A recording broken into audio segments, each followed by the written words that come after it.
श्री स्वामी समर्थ उत्सव गणेश याग दैवी चमत्कार भाग 3. मधुकर भाटवडेकर पांघरे येथे सुट्टीत राहण्यासाठी आला होता. श्री स्वामींचे पायापाशी अंथरूण घालून रात्री झोपला होता. शेजारी आणखी 1-2 माणसं झोपली होती.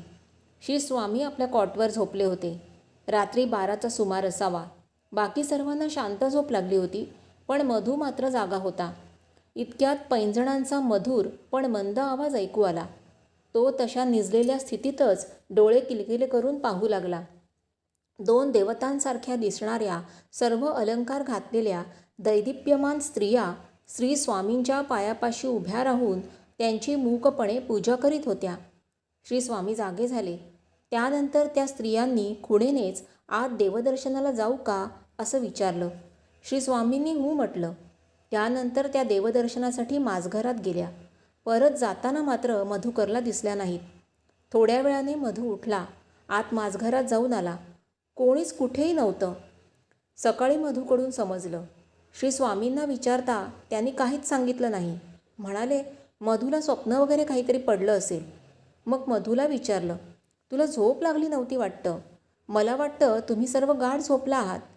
पण अधिक काही नाही. त्या आल्या त्या कोण, का आल्या, कशा आल्या समजलं नाही.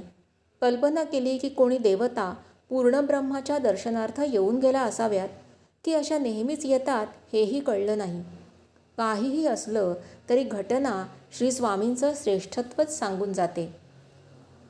अशाच प्रकारची गोष्ट वेळ पहाटेची सुमारे 3ची. उत्सवात काम करण्यासाठी रत्नागिरी इथून गेलेले आचारी श्री पाटणकर यांना पाहायला मिळाली. उत्सव संपला होता. निर्वानिरव चालू होती. हे आचारी दुसऱ्या दिवशी सकाळी परत रत्नागिरीला जायचे होते. त्या दिवशी ते अंगणात उघड्या पडवीत झोपले होते. त्या जवळूनच घरात जायची वाट होती. त्यांनाही जाग आली. पाहतात तो 3 देवता लगबगीने श्री स्वामींचं दर्शन घेण्यासाठी आणि पदवंदनासाठी आल्या. त्यावेळी येताना आणि जाताना दोन्हीही वेळा पाटणकर यांनी त्यांना पाहिलं. नंतर श्रींना विचारलं तर ते म्हणाले, तुला स्वप्न पडलं असेल झालं. सकाळी पाटणकर म्हणत होते, काय माझी बुद्धी तरी, नुसता बघत बसलो. साधा नमस्कारसुद्धा करायचं भान कसं राहिलं नाही. पायांवर डोकं ठेवलं असतं तर निदान जन्माचं सार्थक तरी झालं असतं. अशीच उत्सवाची पूर्वतयारी सुरू होती. काही सेवाभावी स्वयंसेवक येऊन दाखल झाले होते. इकडे तिकडे निमंत्रणं लिहिणं पाठवणं चालू होतं. निरनिराळी देवता स्थानं, सिद्ध साधू, सत्पुरुषांची स्थानं, त्याही ठिकाणी निमंत्रणं पाठवली जात होती. नेहमीची वर्दळ होतीच. उत्सवाला म्हणून येणारे देखील हळूहळू येऊ लागले होते. साहजिकच रोजच्याप्रमाणे लवकर झोपी जाणं झालं नाही. काही झोपले होते, काही आपली कामं पुरी करत होते. रात्री 10:30-11चा सुमार असावा.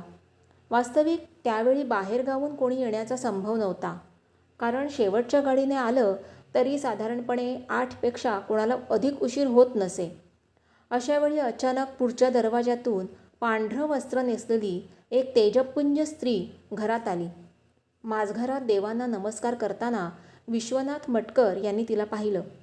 कोणीतरी उत्सवासाठी पाहुणे आले असं समजून नेहमीच्या शिरस्त्याप्रमाणे, म्हणजे हातपाय धुवून या, गुळपाणी घ्या असं म्हणायचं आणि त्या अवधी त्यांच्या चहाची व्यवस्था करायची. म्हणून तो चौकशी करण्यासाठी माझघरात आला. त्याने त्यांना बसा म्हणून सांगून चटई वगैरे घालून दिली. कुठून आलात, इतका उशीर कसा झाला, बरोबर किती जण आहेत वगैरे चौकशी सुरू केली. त्या म्हणाल्या, नाव गोदावरी, नाशिक त्र्यंबकेश्वरवरून आले, उत्सवासाठी म्हणून आले. विश्वनाथ म्हणाला, बसा हां, मी चहा आणतो. असं सांगून चहा आणण्यासाठी मागचे दारी उत्सव स्वयंपाकघराकडे गेला. चहाची वर्दी देऊन परत आला. तो माझघरात कोणीच नाही. सर्वत्र तपास केला, पण कुठेच पत्ता लागला नाही. आलेल्या बाई नाहीशा झाल्या. श्री स्वामींना सांगितलं, ते नुसते हू म्हणाले. यावेळीचं दर्शन जरा निराळं होतं.